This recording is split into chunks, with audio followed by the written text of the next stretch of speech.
This program is a presentation of UCTV for educational and non-commercial use only.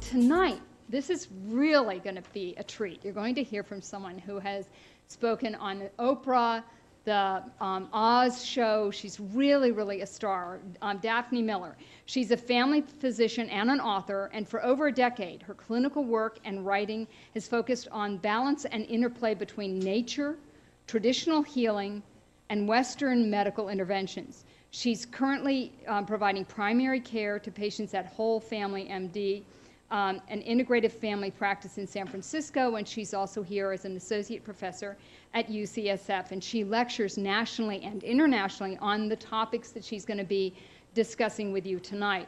I love this. Her recent book is The Jungle Effect, and it's a nutrition cookbook travelogue, that chronicles her voyages around the world and that are to areas that are relatively free of modern chronic diseases, and then she'll be looking at how people live in these places that don't have some of the chronic illnesses that we do. She's contributed columns to the health section of the Washington Post. She's done interviews and profiles that have appeared about her in Vogue, in Health Magazine, in O Magazine, Gourmet, so she knows how to do all these healthy foods and do it really right.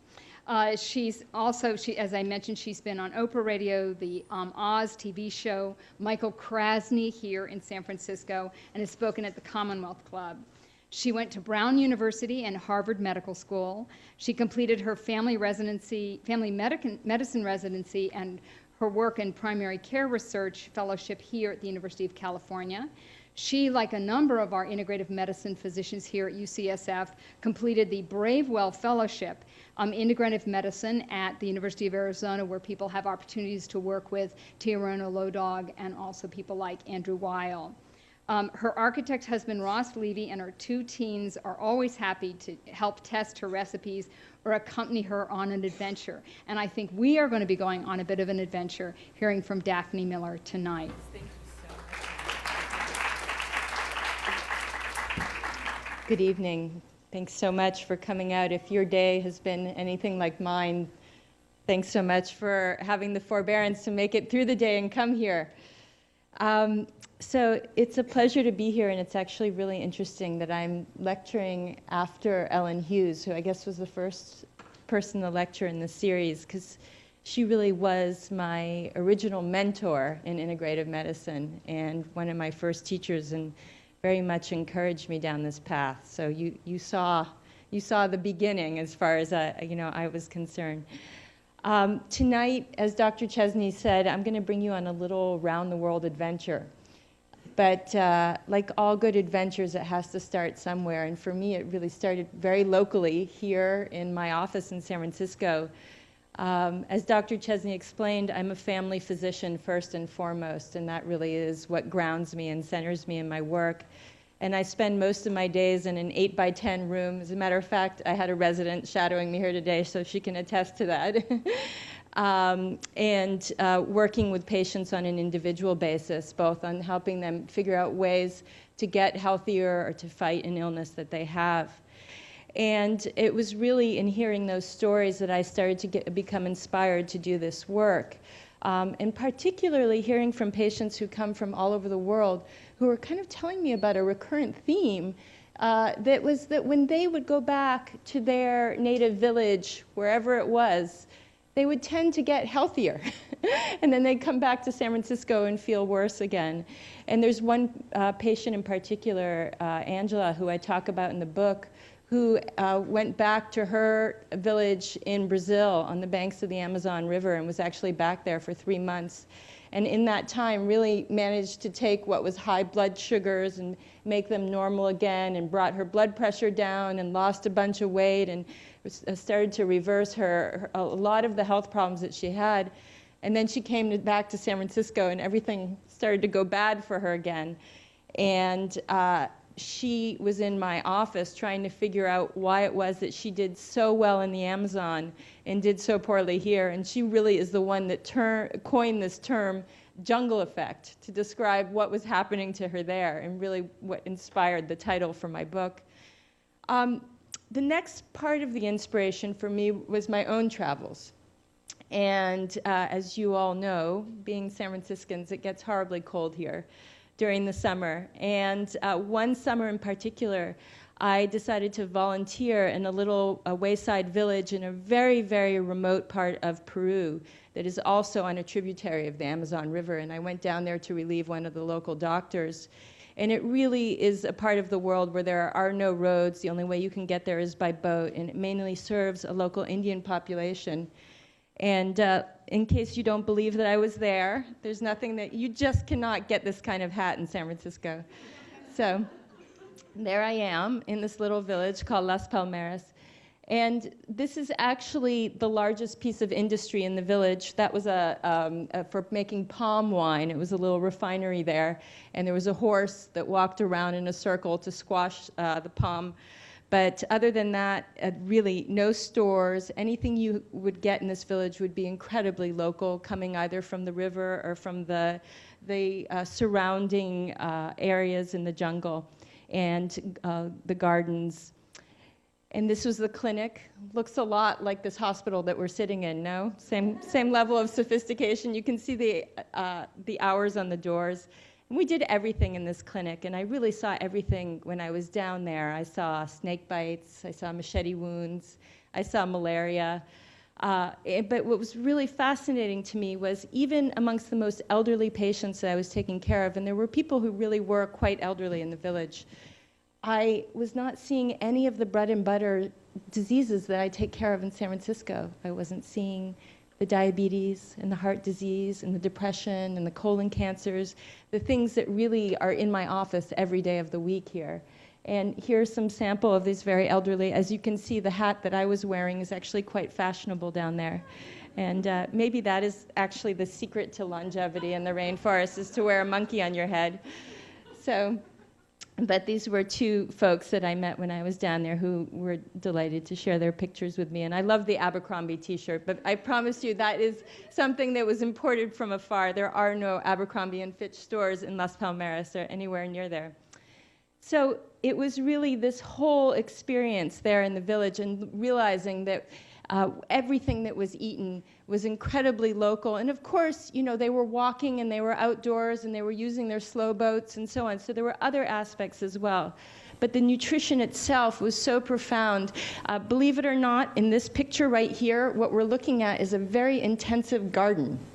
And it might not look like the gardens that you're used to or the farms that you might visit in Northern California, but most of the local foods are actually being grown in there in this very jumbled and wonderfully mixed way. So there's manioc and different kinds of what they call jungle spaghetti, but it's shredded hearts of palm. And the free-range chickens wander around, and you pick the bananas. And as a matter of fact, instead of power bars, what you do is you pick a whole frond of bananas and you hang them on your porch, like the picture on the bottom there. And when you get really hungry, that's what you eat for energy instead of your power bar or your candy bar. So this really was the lifestyle there. And for me, I realized that it had a lot to do with the health, was truly this local diet. But it wasn't just the foods itself. It was actually the way that they were eaten, the sequence in the day, and the recipes, and the spices that were used, and the fact that people ate together, and even the patterns in which they ate. And I started to become very, very interested in really how a whole diet and a whole culture shapes the wellness of a community. And we talk a lot about this idea of survival of the fittest people. But I really started to think, what does it mean to have survival of the fittest diet? These are diets that were handed down generation after generation, from grandmother to granddaughter and so on, because they tasted delicious, but also because they kept people healthy. And really, there's a lot of wisdom in this. But we're standing here in a medical school. This is an institution of science and great learning.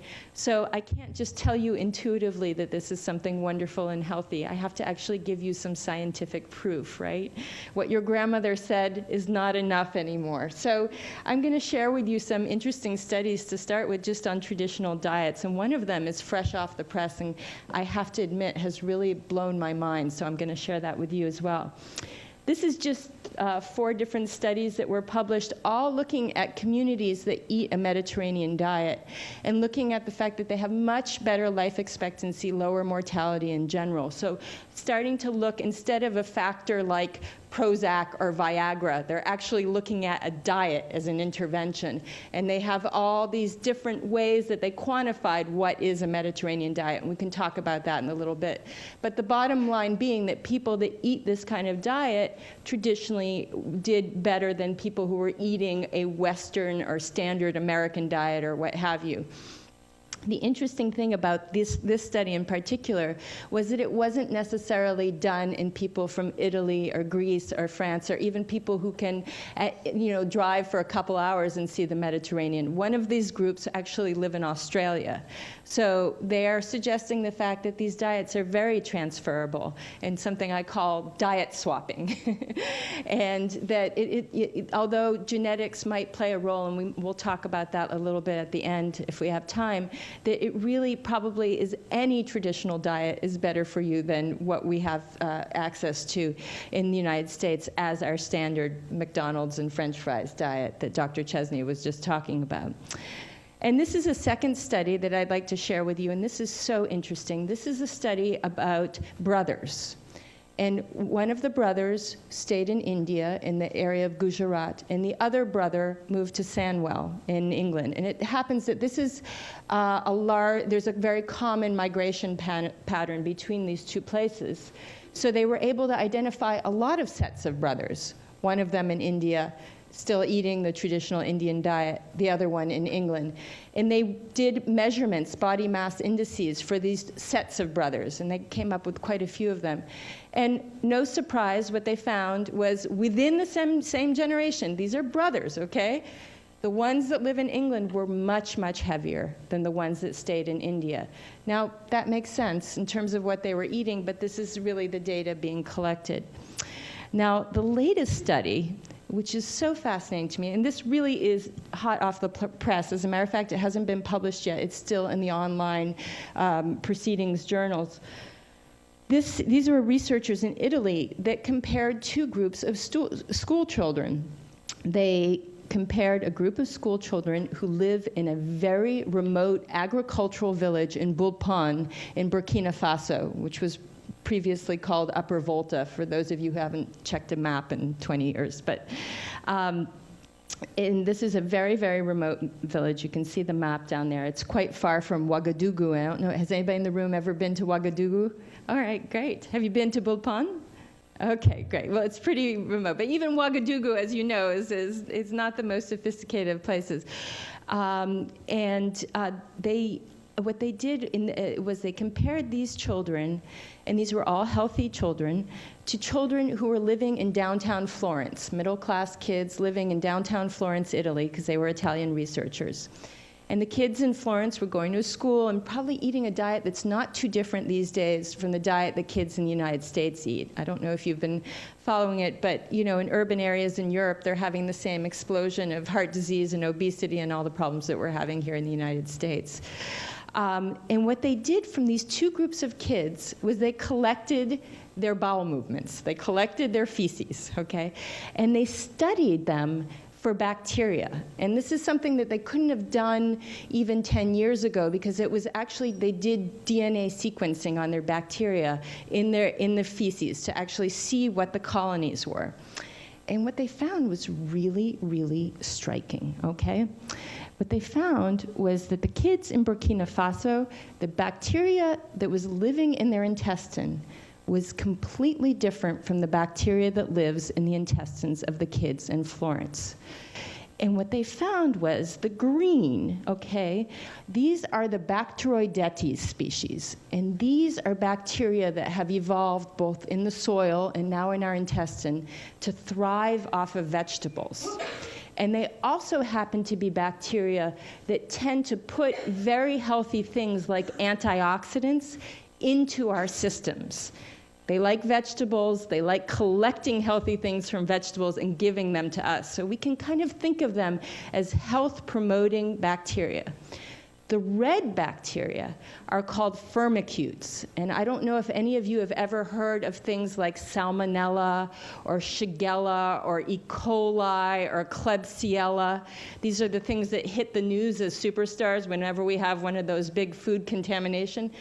Those are part of the firmicutes family, okay? Well, it turns out that the kids in Europe had a lot of those in their intestines. They didn't have the ones that cause the super bad infections like Salmonella, Klebsiella, else they'd be really sick, but they had the first cousins to those. And it turns out that those firmicutes are actually really good at doing exactly what the Bacteroidetes do, but they're good at doing it with fatty foods and meat and so on, and packaging lots of sugar and putting that into our into our bodies. So they're like factories for bad food. So the bottom line is that people who are eating traditional diets are actually harboring totally different bacteria in their guts that are these health-promoting bacteria than people who are not. And this is a whole exploding area of study. You're going to hear more and more about this in the years to come. This is very much the beginning of this. But really what the other thing that they found with this research, and I could probably spend the hour talking about this slide because it's so fascinating to me, but they found that the kids in Burkina Faso, not only did they have these health-promoting bacteria, they had more diversity in their bacteria. They had a whole range of Bacteroidetes that you don't even find in people in Western cultures. So not only is the standard American diet giving us unhealthy bacteria, it's actually causing bacterial extinction of these healthy forms of bacteria. So you've seen from the macro level of studying these whole civilizations, these communities, that was the first slide, and seeing how they're healthier and live longer when they have traditional diets, to studying brothers, and now I've brought you down to the intestinal level, and you can see that even there it marches out. So in the rest of this talk, what I'm going to do is actually bring you around the globe a little bit and tell you about some of the secrets from these countries, some of the cultural secrets that have gone into these diets that really have translated into this picture I've shown you. And hopefully by the end, you'll have sort of a rich little treasure trove to take home with you of these various things. So we're going to start in Copper Canyon in Mexico. And Copper Canyon geographically is really probably the closest to us. It's only a couple hundred miles as the crow flies south of Tucson. And has anybody been to Copper Canyon? Maybe the same person who went to Ouagadougou, no? Anybody been to Copper Canyon here? So it's actually really interesting. When I give this talk, what I have noticed is that people have been to some of the most remote places in other parts of the globe, but haven't been to Copper Canyon. So Copper Canyon, it actually took me a couple days to go there. I went there with my family. I actually had to fly to El Paso, then walk across the border, and then take a school bus from Juarez, which I guess has one of the highest murder rates per capita in the world now, and then take another school bus up into the canyon, then take an all-terrain vehicle down to the bottoms of the canyon to what's called the Barrancas de Cobre. And the reason that I went there was to visit the Tarahumara Indians, who are a traditional Indian culture that lives down there in the canyons, and who really have tried to keep themselves very separate from the rest of Mexico and not adopt a lot of the same traditions in terms of, or not adopt a lot of sort of the more modern traditions in terms of language and ceremonies, and also in terms of food. Now, the Tarahumara, there was a lot of reasons to go visit them, and it really is a fascinating culture. They're a cliff-dwelling culture. They live in very, very remote rancheros. But for me, and this is actually some people that I met along the way. This was actually, the slide on the left here was very funny. I was sitting there with my family. We were hiking up this tiny little trail in the middle of nowhere. And this woman came along with a little pile of fresh tortillas that she'd made. And we had these disgusting sandwiches that we had packed from the little pension where we were eating. And she was so excited about our sandwiches that she's holding one and had traded me for a pile of beautiful tortillas. So I was really feeling very guilty about that. But these are kids, and if you see that little boy, the bigger one, is holding a wooden ball that they make, and they play this game called Rara Jipiri, where they kick the ball for miles and miles down these tiny trails. And so they do a lot of walking as well as healthy eating. But for me, this was one of the most fascinating pieces of medical data about the Tarahumara.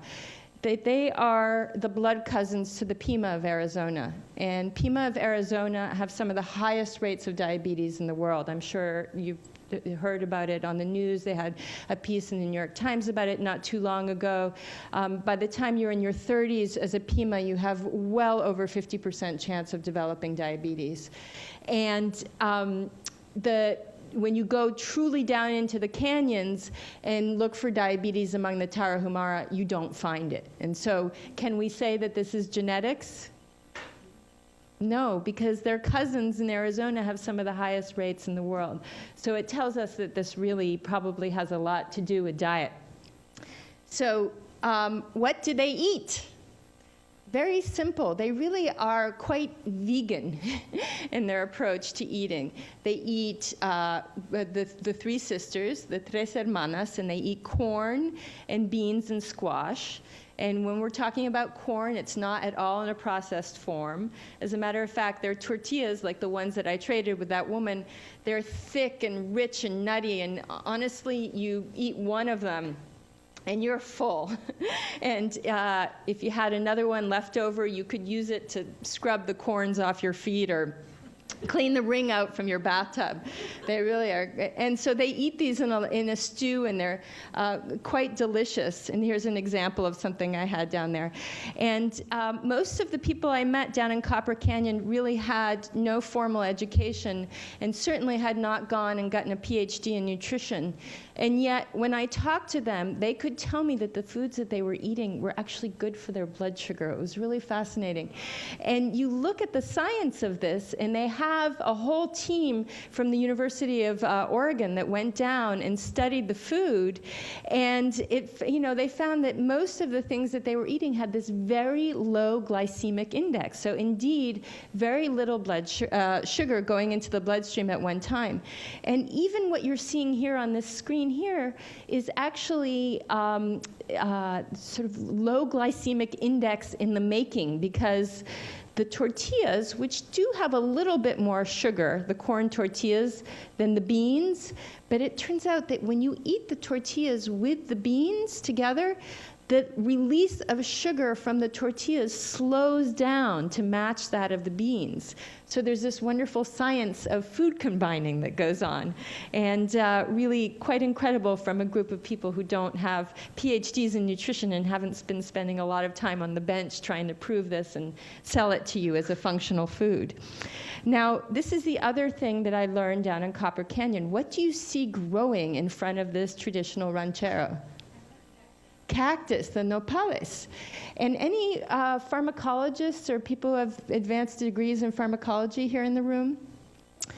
Well, you're going to just have to take my word for it then, that there is a substance in nopales that is absolutely similar to something which is found in metformin or glucophage. Does anybody know what that is? that is a medication for diabetes. It is probably the most common medication for diabetes in this country. So what you have here is a tradition of not only eating healthy foods, but of having your pharmacy sitting right in front of your house. And these are one of the main sources of greens for the Tarahumara. And they go out and they pick these nopales and they eat them and they grill them, and they're eating their anti-diabetic medicine. Now, I met Taurino. He's half Tarahumaran and half he calls himself mestizo or mixed. And he showed me his garden, which was another jumble of stuff. But then he started to show me all these things in his garden that he knew to lower blood sugar, okay? Things that he was producing, like cayenne and things like jicama and cinnamon and cilantro and so on. And just in case you doubt Taurino, well, a bunch of researchers went down there from the University of Mexico and studied the plants down there. And this is an article that was published in the Journal of Ethnobotany. And they found 306 species of plants growing in that region that lower blood sugar. So when you hear a program on the radio that talks about the exploding rates of diabetes amongst a group like Latino Americans who have come to the United States, partially it's the bad foods that we have to offer here, but partially it is that this is a culture that has lost their wonderful medicines when they come here. You can't get it as readily anymore. And I think that if we started to look at cultures around the world, we'd start to find the same thing, that we all are experiencing this loss of our traditional pharmacy, which was our diet. So I'm going to tell you one last thing about the Tarahumara, and I think I'm spending too much time on them. Let me look at my clock here, if we're going to get you truly around the world here. These are two grindstones that I found down there as I was wandering around. This one was in Taurino's kitchen, which his kitchen's an outdoor kitchen. And does anybody know what this is called? It's called a metate, yeah, and it's a very traditional, it's really the most sophisticated piece of machinery that any Tarahumara would have in their kitchen. No Cuisinarts, nothing like that. And that down there is a communal grindstone that was down in the base of the river, and that you need a horse to wander around. And they actually had a little bit of metal, some industrial revolution that had been pulled in there. Now, if I were to give you this handful of corn, can anybody in this room make that into corn oil using either of these two pieces of equipment? Yeah, no, you need the Industrial Revolution to make corn oil. You would get bursitis, and you would get, a lot of pains in your elbows. But actually, making corn oil in any quantity requires a lot of heat and acetone and running the material actually through various types of sophisticated machinery. So what are some oils that you could make using those two pieces of equipment? Olive oil. Peanut oil would be another one. Anybody heard of palm fruit oil? Okay, which is really one of the most common oils actually used around the world in West Africa and so on. So what's really fascinating is if you look at the makeups, the percentage of different fats of the traditional oils, which are basically oils you can make on a metate, and I include lard in that area, believe it or not. We can talk about lard later, but I'm actually quite a fan of free-range lard. Versus these are all oils that really require the Industrial Revolution, the ones on the bottom. What is one of the big differences that you notice? The omega-3/6 ratio, yes. And it turns out that omega-6 fats are quite inflammatory, the alpha-linoleic fats, and that we get way too much of them in our modern diet. And once again, this is a place where the research is moving from bench to actual human for us to understand. But it really does seem like people who eat a larger ratio of 6:3, so more 6 and less 3, tend to have more of the modern diseases that we've been talking about. And when you look at the traditional oils, including lard, they don't have that ratio. That might be the saturated fat fats might actually be the smoking gun in the room, but not necessarily what is so much of an issue, as this huge consumption of omega-6 fats. And as you look at cultures that are getting sicker, for example, in India, they've had a huge explosion of diabetes and heart disease in the past decade. And one of the biggest changes to the diet is not the consumption of red meat. It's not even necessarily the influx of dairy or McDonald's. It's the massive consumption of corn oil, as opposed to the traditional oils like the mustard seed oil and that was eaten before. So let's move on to Crete, which is another place that harbors some wonderful healing secrets for us. And one of the reasons that I traveled through Crete was because all the research shows that they have incredibly low rates of heart disease amongst their elderly population. And so while I was there, I was asking all these wise people to tell me what the secret was of the heart-healthy diet of Crete. And needless to say, everybody I ran into had their own special opinion. So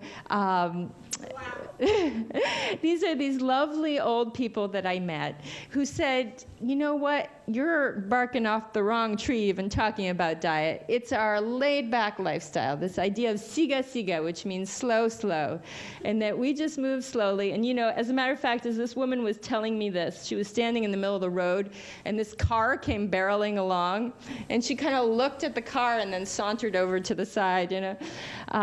But so they really just all that very much had, you know, very physical, did a lot of labor, but also very much had this philosophy of taking it easy. And then I met Nectarios, who ran a taverna in Crete, and he was a big believer in fasting. And they fast for a huge number of days within the Greek Orthodox religion. Anybody here familiar with the fasting schedule there? In 40 days stints, is that correct? And when I say fasting, it's not like you're not eating anything. What you're doing is giving up all the decadent stuff, the same way as some people do for Lent here in this country. So you give up the red meat, you give up the sweets, you give up the white flour, and so on. And what they have found when they've gone and studied the blood cholesterol levels of these folks is that their cholesterol is better not just when they're fasting, but throughout the whole 365 days of the year. So it turns out that doing these intermittent fasts has this sort of sustained health benefit throughout the year. And Nectarios was a big believer in it. Then I met Yorgos, and Yorgos runs the Biolea Organic Olive Farm in Astrikas. And he has a wonderful story to tell. He was actually brought up in Astrikas. He was part of a family of olive growers, and really came from generations of olive growers. Probably could date his olive growing back to the Minoans. And he decided he didn't want to have anything to do with olives. So he moved to Canada and became a pilot. And he said it was great in Canada. I had meat all the time, meat for breakfast, meat for lunch, meat for dinner. And then when he was in his mid-40s, he came back to Astrikas to visit the family, and he was taking a little jog in the hills. And all of a sudden, he just had horrible chest pain. And he went to his local doctor, and within a week, he had had a quadruple bypass for like severe heart blockage. So he said later for this Canadian lifestyle, later for being a pilot, he moved back to Biolea, took over the olive farm, and now was there to tell me that the reason that his grandparents, and he showed them to me on his screensaver, had each lived to be over 100 was because they had eaten, between the two of them, 50 kilos of olive oil a year. And he said, as a matter of fact, my father would have lived to be over 100, but he was 96 and he was fixing the roof and he fell off the ladder. So, you know, so that was Yorgos's take on it. And then I met Katerina. And Katerina walks up in the hills every other day and does something called picking orta, which is basically she takes her little knife and she goes and picks the wild greens. And it's something that her mother and her grandmother taught her to do. And these greens are filled with antioxidants, and they're absolutely delicious when you cook them with olive oil. And she took me out to pick orta, and she swears that it's the secret to longevity and low rates of heart disease on Crete. And then I met Stelios, and he runs a little organic farm in a town called Hanya. And he said, sure, it's the olive oil and the orta, but it's really the barley, the whole grain barley that we eat on Crete. And he made me a dakos. Has anybody had a dakos? It's like a pizza from Crete, but it's a whole grain rusk, and then feta cheese, and then you can see a little bit of tomato and an olive and some herbs on top. And you really have to use those molars to, rip off a piece of the rusk. Actually, you dip it in wine, and that's what makes it soft and fantastic. But he was right. I mean, I could feel that thing working through my whole system. And then actually it was Iona, who is Nectarios' mother-in-law, who said that it really is the fish that are making all the difference on Crete. And finally, I met Nikos, who is this crazy waiter working in a little roadside restaurant called Sterna Brumausfi, who said, don't listen to any of those folks. He said it's the raki, which is this grape must alcohol, which, like I took a sip this big and it like blew the roof off my head. And this is where they actually make it. But he says, I drink a liter of this stuff a day. And look at me. And he actually looked pretty good. He looked like, like an aging kind of hippie, this long gray hair. And so I decided I didn't know who to believe of all these folks. So I am a physician. I did a research fellowship. I decided I was just going to go back to the scientific literature and try and figure out really what was the healing ingredient on Crete. Because, what did these folks know? So I went and looked up the research of Antonia Trikopoulou, who really is the most famous contemporary researcher on nutrition in the Mediterranean diet. And apparently she was troubled by the same question, but she's just a much more numbers person and much smarter than I am. So what she did was she took all the foods on Crete and she assigned them all number values, okay? And she decided she was going to run them through and relate them to longevity and figure out which of these foods were helping people live longer. And so she did all these complicated statistical gymnastics to figure it out and came up with these odds-risk ratios for various foods. So odd risk ratio or hazard ratio for death of 1 means that it doesn't contribute and doesn't protect, okay? If it's greater than 1, it contributes. If it's less than 1, it protects, okay? So look at these numbers here for the various things, okay? Down, and that's in the far right ratio. What do you notice? They're all about 1. I mean, yeah, fruits and vegetables are a little bit less, and meat is a little bit more, but nothing very impressive, and nothing that's going to make you radically change your diet, right? So what's the answer here? Oh, yes. Boy, she should have just come and talked to you. She probably would have saved herself $1 million.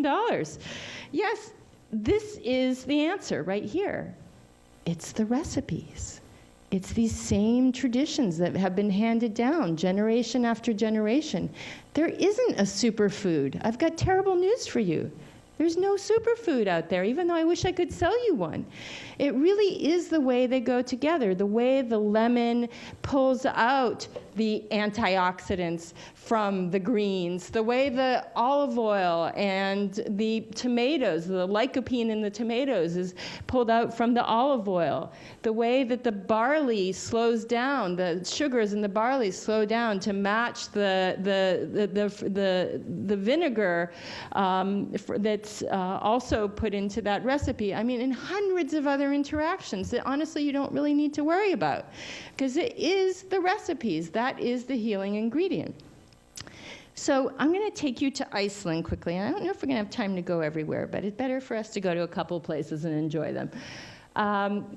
Anybody here been to Iceland? No? Oh, okay, great. So Iceland, unfortunately, these days is sort of famous for a volcano that really slowed down Europe for a week, and also for the banks, which have really imploded. And I have to say that I wrote my chapter and spent all my time in Iceland before they had their financial meltdown, so I'm not really sure what the situation is right now. But Iceland is so fascinating because here they are. this northernmost country where you can't really grow terribly much, and yet they have some of the highest rates of longevity on Earth that are truly documented in the birth certificate. It's not a bunch of people who are 40 who are claiming that they're 110. We know that they are quite old there. And whenever I travel to a new country, I do what I call the cemetery test. Okay, where I walk down one row in a cemetery and I see how many tombstones I can find of people who live over 100, and I count them up. Well, in Iceland, I had to go down like a quarter of a row to find three. I mean, it was amazing, way more than anywhere else I've been. It seems like everybody lives beyond 100 in Iceland. And what's really interesting is you might say it's genetics, but they did a sister study with Icelanders who emigrated to Canada, and all of a sudden they started to get health problems and die young and so on. So we know that it's not just protective genes. So this is another thing about Iceland that's really interesting. It's northern, and in the winter you never see sunshine, and in the summer you never see dark. I mean, it's just a crazy schizophrenic place. And yet, the rates of diabetes, of depression, are unbelievably low there. Not only regular depression, but seasonal affective disorder, which you're supposed to get when it's really dark out, postpartum depression, bipolar depression, so on and so forth. And much lower than other parts of Europe, and certainly lower than their sister country, Finland, where everybody's jumping off bridges. So it really is, quite amazing. And this is one of the researchers who's studying this. His name is Johan Axelsson, and he calls it Iceland's depression paradox. And actually, I took this picture with him and his wife, Inger, at 11 at night in the summer in Iceland. You can see it's still light out. The nightclubs there all have to put these dark curtains on all the windows because it's bright out, and they're trying to pretend like it's dark.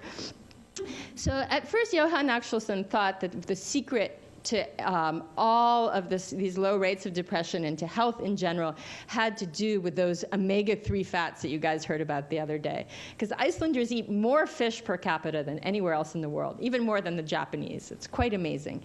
And so he thought, this makes sense. We know that omega-3 fats are good for the heart, they're good for the brain, they're good for the nervous system. Everybody's just drunk on fish, and that's really why they're all living so long.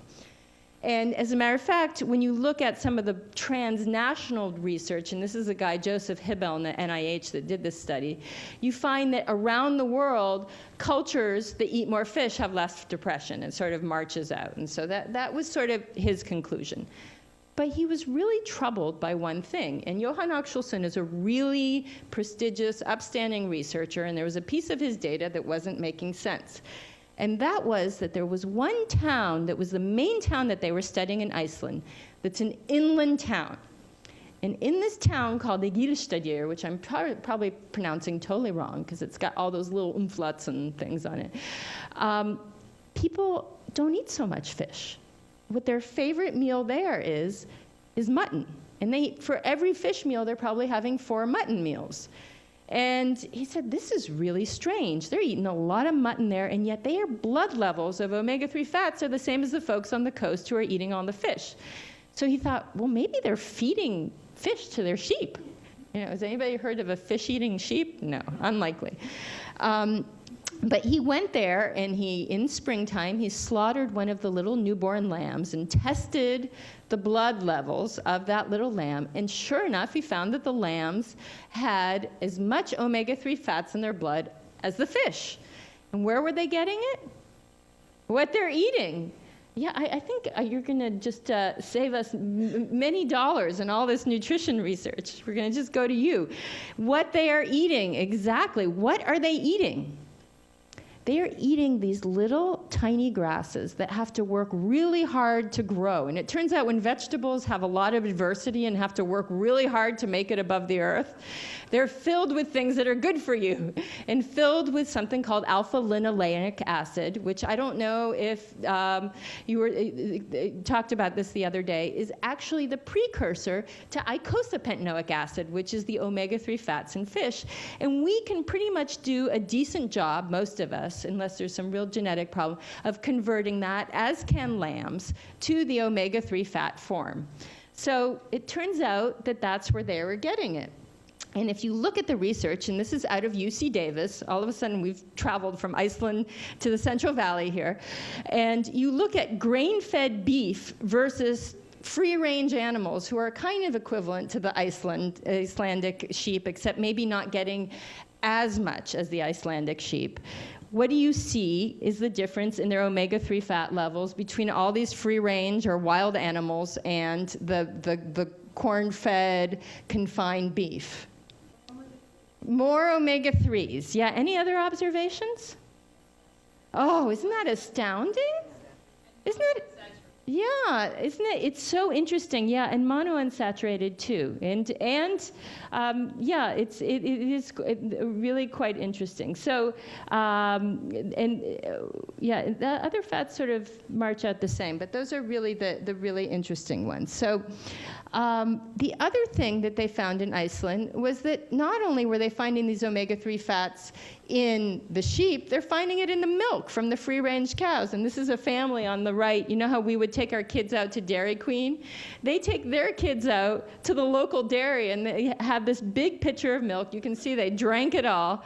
And they also ordered this rusk, just like the stuff on Crete, with salmon on it. And I watched these kids fight over this dark bread and salmon and a glass of milk.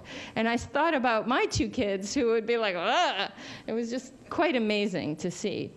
So a lot of this is traditions that then you pass down through the family.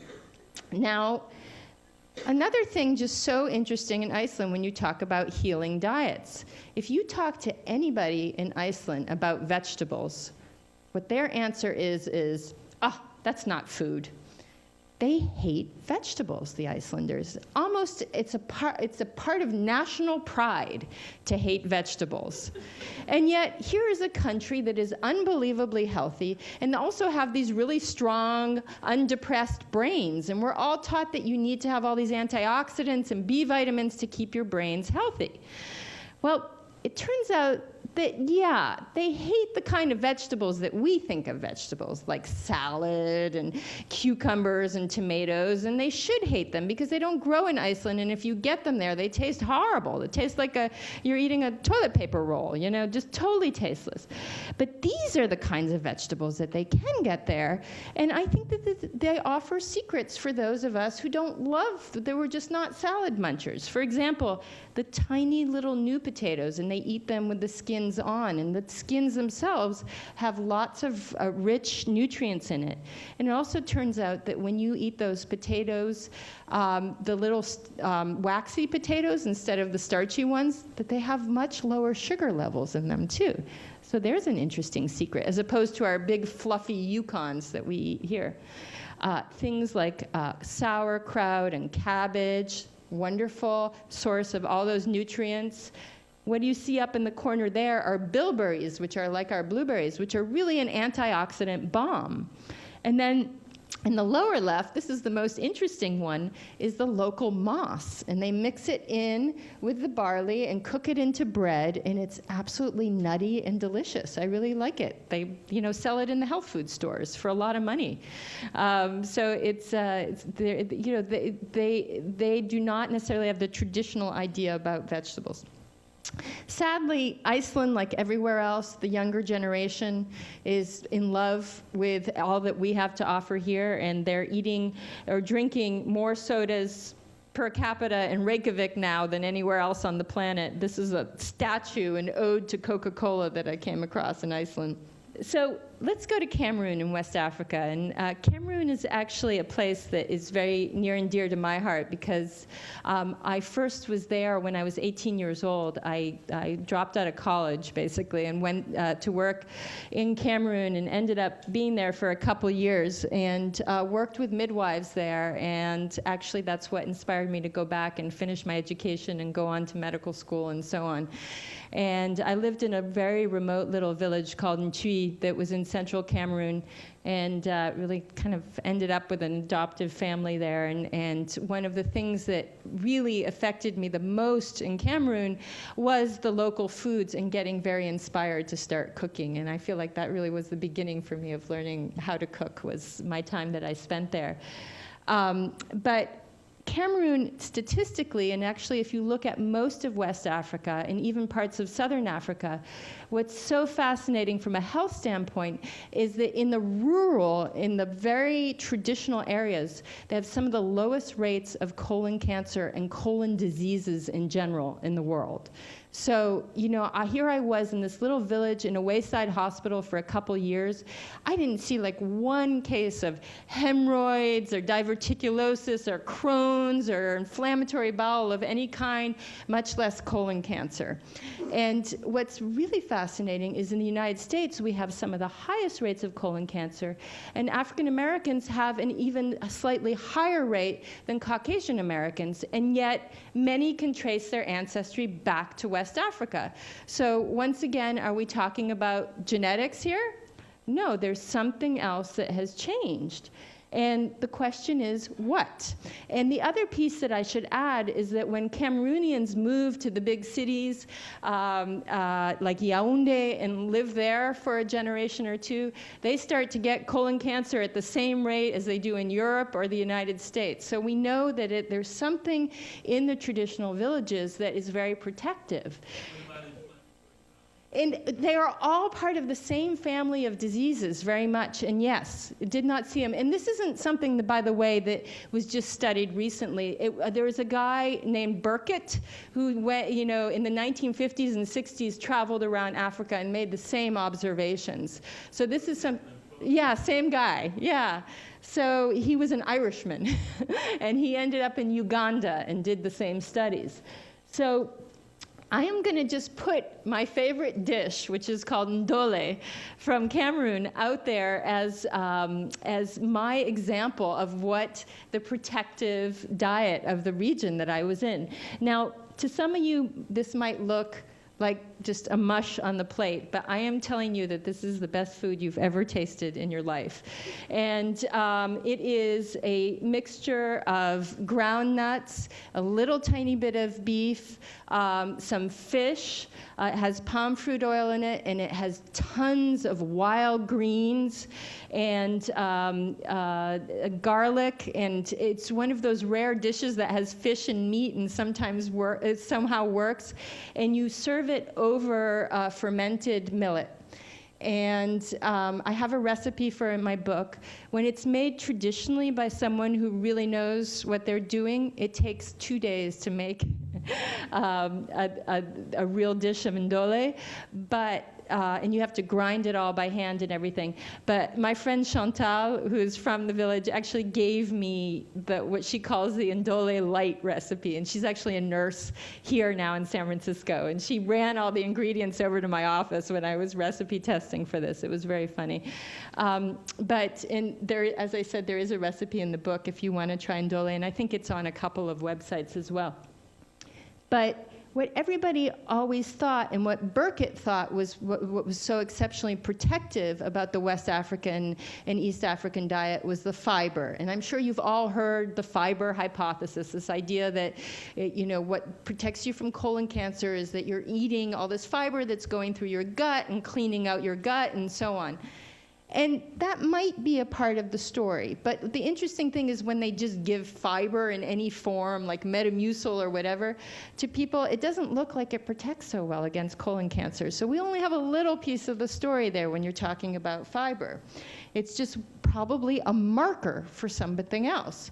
And one of the things might very well be that what did I tell you was the main ingredient in that ndole is these wild greens. And wild greens are full of something called folate. Did you guys talk about that already?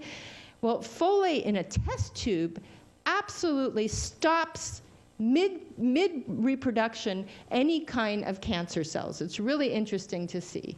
And presumably it's doing the same thing in our gut as it's doing in the intestine. It blocks the replication of cancer cells. Now this is another piece of the secret, and that is that what you're seeing in front of you here is the meat that we would get if we were in Tui, living in Tui, and that we would eat. Now this is not everyday meat. This is a savings account, okay? If your daughter gets married, you might kill one of these, okay? If you are named chief of the village, you might kill one of these. But these are precious animals who are much more valuable eating the grass and refertilizing the grass and being there alive than they are dead, okay? So you're gonna hold on to these, and they cost you so much money per pound. Probably, I would guess, equivalently hundreds of dollars per pound, the value of these animals. Now, you compare that to us and how we get our meat at $1.79 a pound when you go into Safeway. And I'm not going to talk to you about the difference in like hormones and all the other unhealthy things that are in our meat, but just in terms of dollar to dollar value. So what ends up happening is when you cook your meat, you're going to use it. How are you going to use it?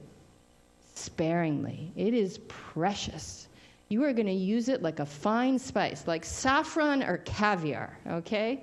And that's how it is used there. And that is part of it too. And we see that these low meat diets are very much linked to low rates of colon cancer. And this is the clincher. Remember at the beginning of the talk, I talked to you about these children and their bacteria in their stool? Well, it turns out that it's not only the vegetables that are feeding the good bacteria, it's the fermented foods that you're eating already with the bacteria on them that is making a difference. And this research also is exploding right now. If you go in and Google colon cancer and microbiosis or even probiotic, you're going to find hundreds of hits, and it's still very much in the evolving form. But I can tell you that these great-grandmothers and great-great-grandmothers and so on did not need the researchers at UCSF to figure this out. They knew that eating these fermented vegetables and so on was keeping them healthy. And we as a culture, other than yogurt, which probably isn't even in the same category as all these other fermented vegetables, because it makes firmicutes, which are more like the red ones than the green ones. Other than yogurt, we don't eat fermented foods in our culture. Who ate something fermented today? Okay, 3 in the room. Sauerkraut, kimchi, miso, you name it, pickles, wine-aged vinegar. These are things that our diet should just be filled with. Fermented millet. When you cook your grains, leave them out on the counter for a day. If you die of botulism, come and sue me, okay? You'll be fine, okay? Much safer than all the stuff you buy from the store. We don't ferment enough. We don't allow this stuff, this healthy bacteria to actually be introduced into our colon. And you heard it first here, but you're going to hear more and more about this in the decade to come. Now, the final piece of the West African diet, and none of this would be there without this, is the spices. And we don't cook with enough spices in our culture either. And these spices are medicine, okay? This is the pharmacy that you want to be shopping at, okay? Turmeric and cumin are more powerful antioxidants than naproxen or than any of those anti-inflammatories, and they don't burn your stomach, and they don't cause kidney disease and all these other problems, okay? So these are actually very, very powerful foods, and they also are shown to block the replication of cancer cells in the intestine. So very, very interesting. I think we're going to skip Okinawa, and it's probably the culture you're most familiar with, because we're supposed to end at 8 o'clock, and I talk too slowly here. Let me just tell you one little piece about Okinawa. I was there as a visiting professor for 3 months in the summer at Chubu University, which is kind of like the Harvard of Japan. It's this very prestigious medical school that's in Okinawa, and it imports all these medical students from the north of Japan. And Okinawa is like Hawaii of Japan, and it's most famous for our military base, but it's much more laid-back culture than the rest of Japan and so on. And the traditional folks there are much more island folks. And as you know, the elders in Okinawa have lived an incredibly long time. They're very healthy. They also happen to have very low rates of breast and prostate cancer, which was one of the things that I was looking at there. But the reason that they had me come teach as a visiting professor on Okinawa, guess why I was brought there for? To teach nutrition. Now, isn't that funny?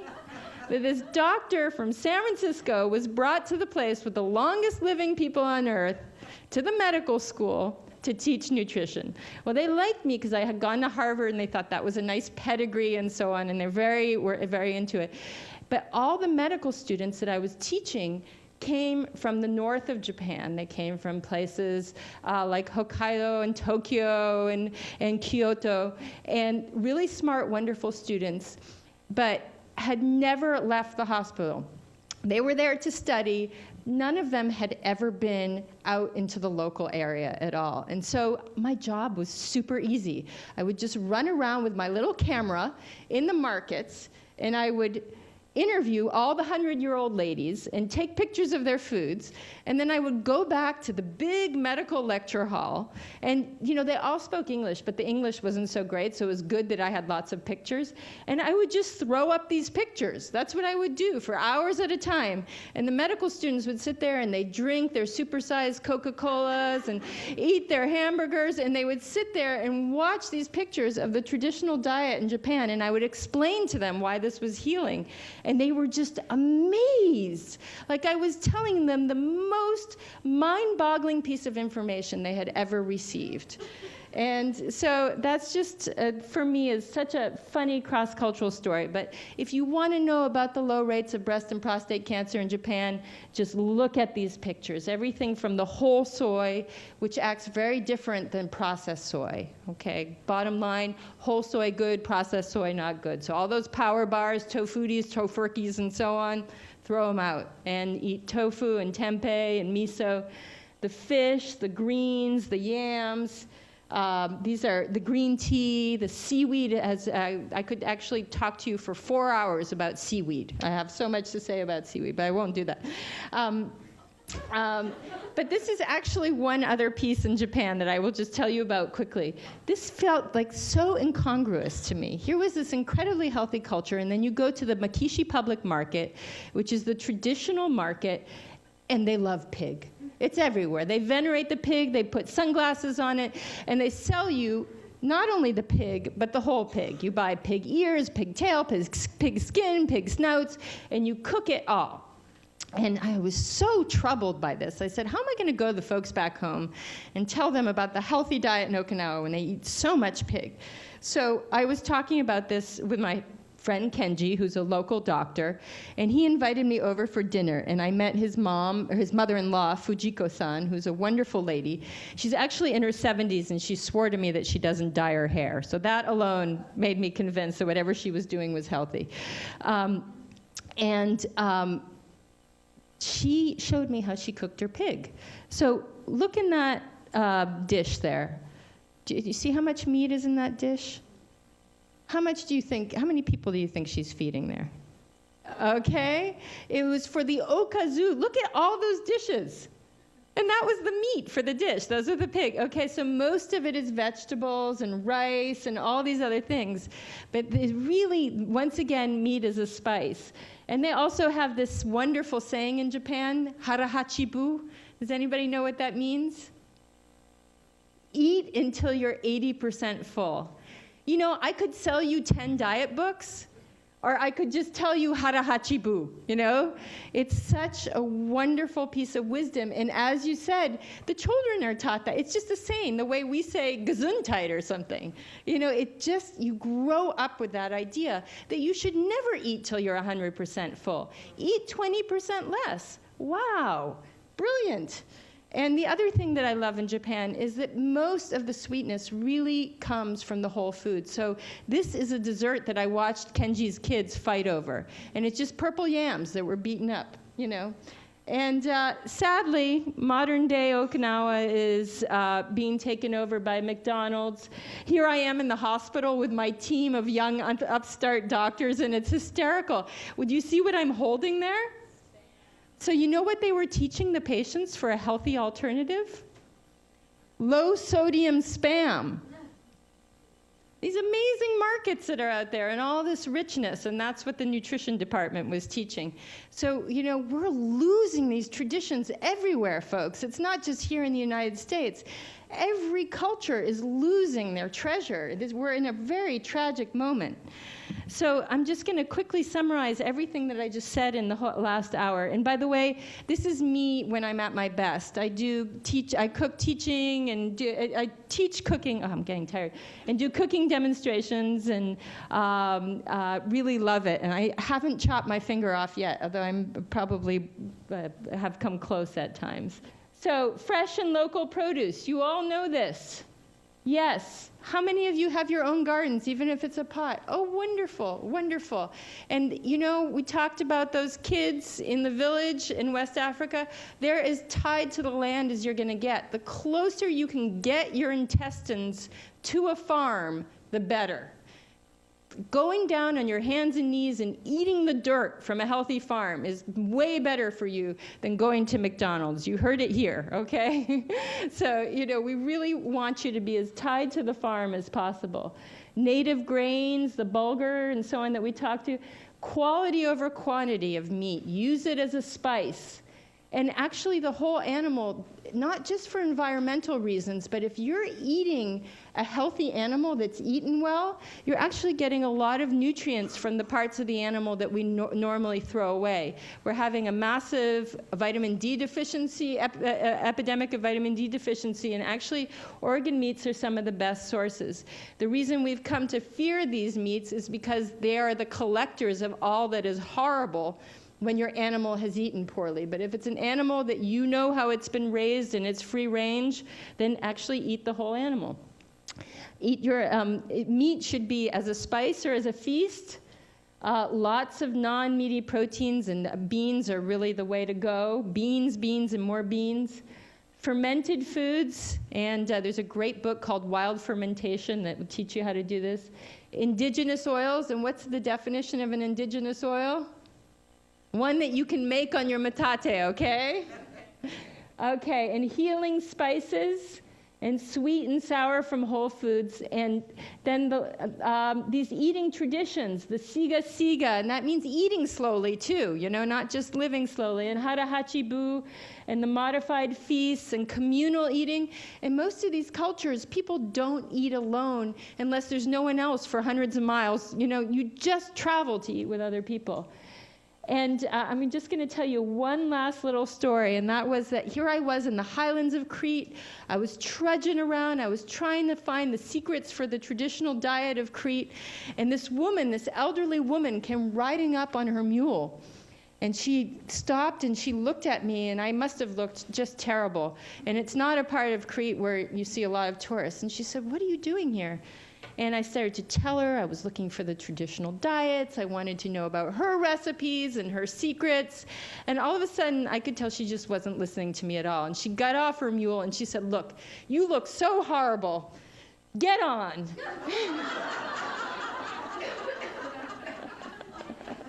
Can you imagine being in your 40s and being led back to a hotel room by a woman who's probably in her 90s and dropped off at the front door? How humiliating that is. So my only conclusion was, when I'm her age, I want to be just like her, and these are the ways to do it. So thank you so much.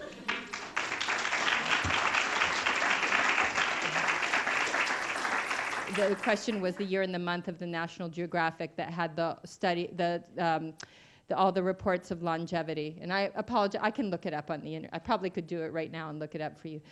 In terms of organ meats, there definitely are studies looking at nutritional quality of organ meats. As I explained, though, the problem is that a lot of the organ meats that would conventionally be studied are ones that you would not want to eat, because they are the filtration system for the animal.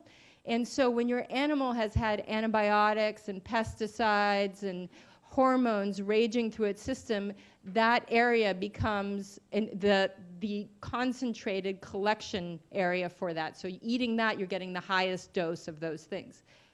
By contrast, if you eat an animal that is free range and has been raised organically, so with none of these inputs, that part of the body, the organ meats, can sometimes be a little bit richer and fattier, but they are actually very nutritious. And, you know, in the United States, we throw out a huge, not only do we eat more meat per capita than anywhere else on the planet, but we throw out huge parts of the animal. And these are parts of the animal that if we grew them in a healthy way and ate them in a healthy way would feed many more people with meat as a spice. And so I really do think it's something that we need to start thinking about. Not just for health reasons, but for sustainability reasons. If you're going to eat if you're going to eat an animal, think about eating the whole animal. I mean, with chickens, we don't even eat the brown meat. People just want breasts. We throw out huge parts of chickens. I go to Whole Foods and all I buy is the free-range thighs. I get them for $3.99 a pound. It's way cheaper than the $7.99 a pound breast, and it has way more nutrition in it. The darker the meat, the more nutritious. So. And as a matter of fact, remember those studies, the omega-3 fat studies I showed you from free-range animals? Guess where the most omega-3 fat is concentrated in an animal? Near the hoof. Yeah, so eat down on the hoof as well.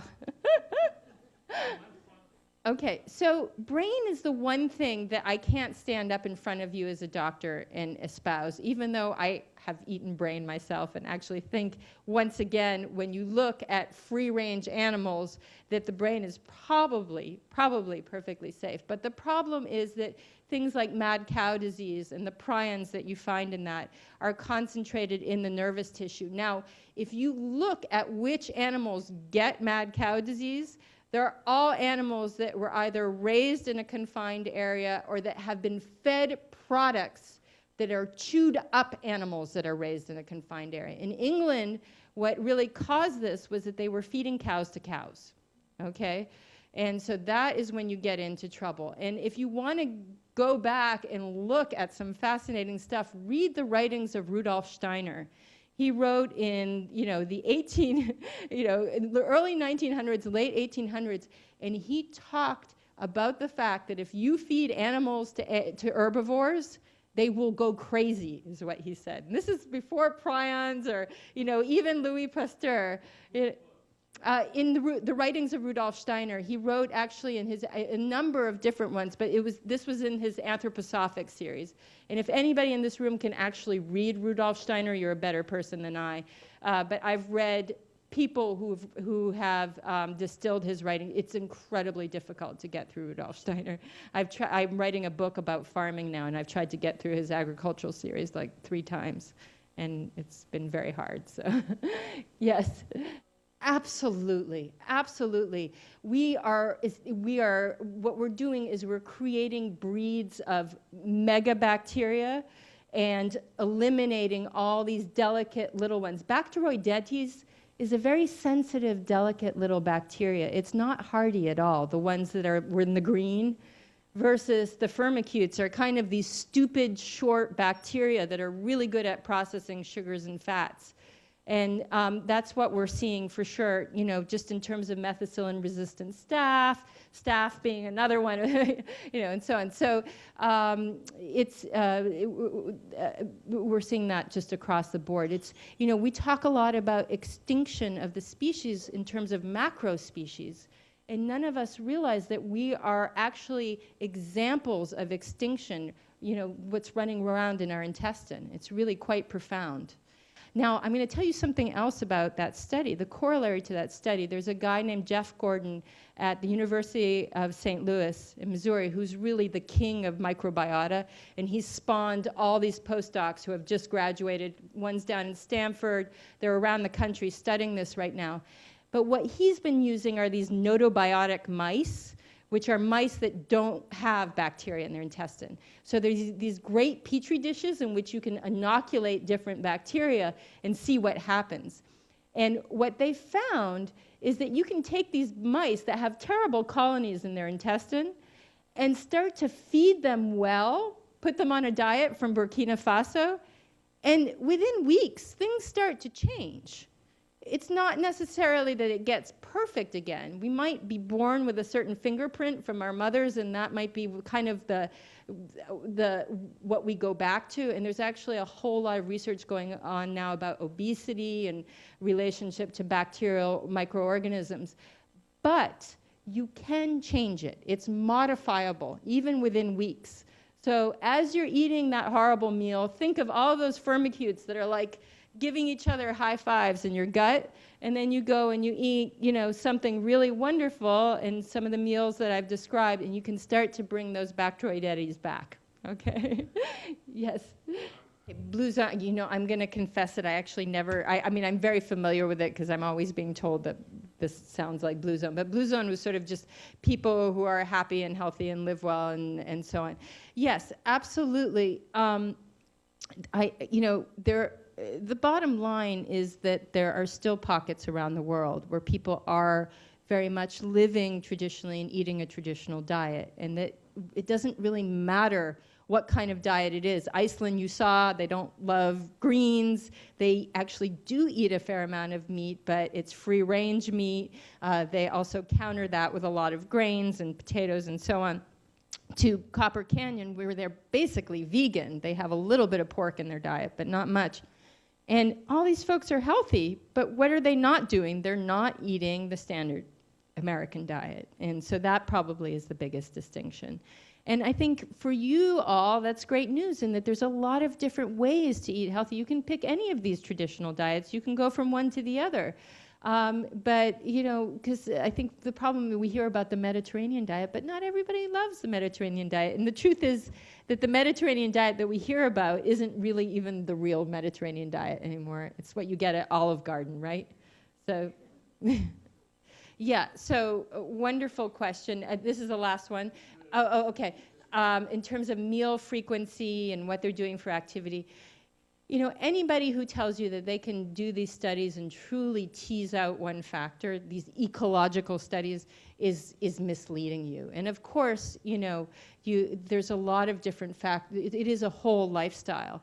But when I looked at the epidemiological research, and specifically like those studies I showed you at the beginning, looking at the Mediterranean diet, they really did try and control from a bunch of different factors. So it was interesting to see that even when you look at like smoking activity, physical activity, stress, all these other things, that diet does have this independent benefit. But you're right, you need to look at the whole lifestyle. And the second part of the question was meal frequency in the day.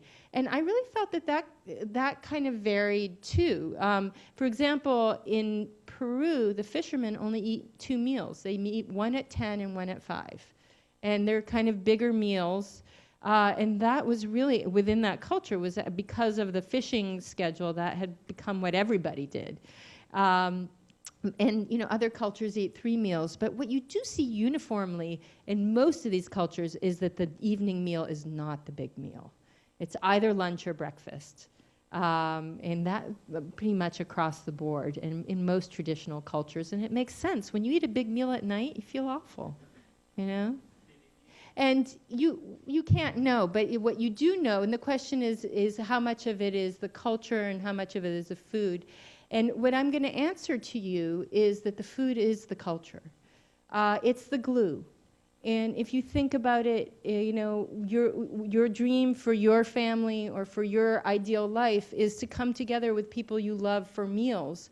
And not only then are you eating something delicious, something that you've made and prepared together, but it turns out that when you eat as a group or as a culture, you eat differently. They've done lots of studies with kids and shown that when kids eat around a family table, they model the adults, and they eat actually way less per meal than when they sit there alone or sit in front of a TV, or actually what most people in this country do is eat in their cars. I think we have more meals in cars than anywhere else. So you can't tease this stuff out.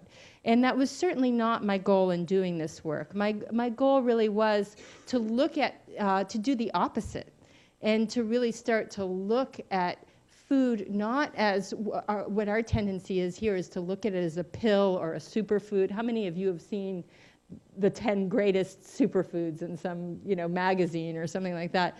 But to really understand that it's way more than the food itself. It's the recipes, it's the traditions, It's the relationships, it's the way they're eaten in the day, it's the way they're eaten in the season, it's the way that they're grown, it's the way that you identify yourself, and you know, both within that community and within that family.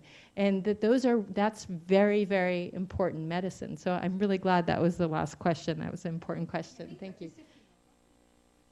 I think it's all part of the same package. There was a wonderful study. It was just published in the Journal of the American Medical Association this week or maybe last week, looking at extremely obese people, and for the first time dispelling the myth that we thought in the medical profession that the only way you could lose weight if you were extreme, BMI over 35 was to have weight loss surgery. That really is like what the medical profession was teaching. And they put folks on a diet wasn't that different than the foods I'm talking about, and they had them exercise moderately every day, the way that Ellen Hughes proposed. And they all lost weight and did very well. Now, was it the exercise? Was it the diet? I can't tell you. It's the combination of these things. But in all these cultures, they don't exercise the way we do. They're not like obsessive and going to the gym and, trying to prepare for a marathon, 1 month and then doing nothing the next. That's what people in the US do. We go to one extreme and the other. They just move their bodies every day. Even in the kitchen, they're burning calories. You saw that, Matate. You spend 20 minutes with that thing, and you've probably burned 200 calories, or more. So it really is just much more a part of the culture. I mean, the other thing, if you'll notice, these folks from Crete and even the folks from Japan, they don't look like the front cover of AARP Elderly. They're not like these cachectic, perfectly Dooney and Burke looking folks. Some of them are actually have a little bit of layers on them, and that was really interesting for me too. But they're really healthy. They move around, they eat well. And so I think like our image of aging needs to change a little bit, and it has to be much more about what you're doing and eating and so on, and less about how you look, which is, I think, where we're really focused as a culture as you get older. So it's really quite amazing how much fasting goes on there. But as I said, it's not total fasting. It's just giving up the decadent foods. And I've actually started to bring that into my own patterns. Like going through these phases where I'll be like, I'm going to really cut back. And it's not dieting. It's different than dieting. It's just giving up the things that feel overboard, and, eat the things that feel right and healthy, and try and get yourself back in line again. To eat low-fat dairy, tons of low-fat dairy, yeah. Yeah, the truth is that if you use dairy the way that I encourage people to use dairy, which is very much the way I encourage people to use meat, which is use it, but use it as a spice, so you grate your cheese as a spice, then you should absolutely have it be whole fat because it's delicious. It's going to have more nutrients in it that way. You actually need the fat to absorb other nutrients. If you actually look at the calorie count, just go in the supermarket and look at the calorie count between your whole fat yogurt and your low fat yogurt. It's not that different. The low fat, it's just the sugars have taken over, So, and fats tend to be very settling and very filling. Most of my patients, I get them to drop their cholesterol by actually adding fat to their diet. So, by just having them eat small amounts of it, but have it be satisfying. Is that helpful, or is that confusing? Okay, well, there's a lot of the wonderful fatty foods out there, things like avocados, and I actually happen to consider coconut oil in small amounts, or coconut milk in small amounts to be part of that. And we talked about the fats that exist in foods. For example, that corn that they're eating in Copper Canyon, they're getting fats from that corn, but they're not getting it from grinding it on the metate. They're getting it from the whole food, right? And there are fats in grains and so on. So I really encourage people to look at getting healthy fats throughout their diet, and it's very important. We need fats to make our nerves and in order to survive. And I do get these folks, especially women in their 50s, that, you know, their skin is kind of dry, their hair is falling out, they look horribly tired. They really look like they're fat-free. They look like a fat-free yogurt, you know. And I try and, you know, introduce more fats into their diet, and it makes a very huge difference for them. But there's a difference between that and going overboard and having too many. So it really is using it, you know, more as a spice and then trying to get it from whole foods. So.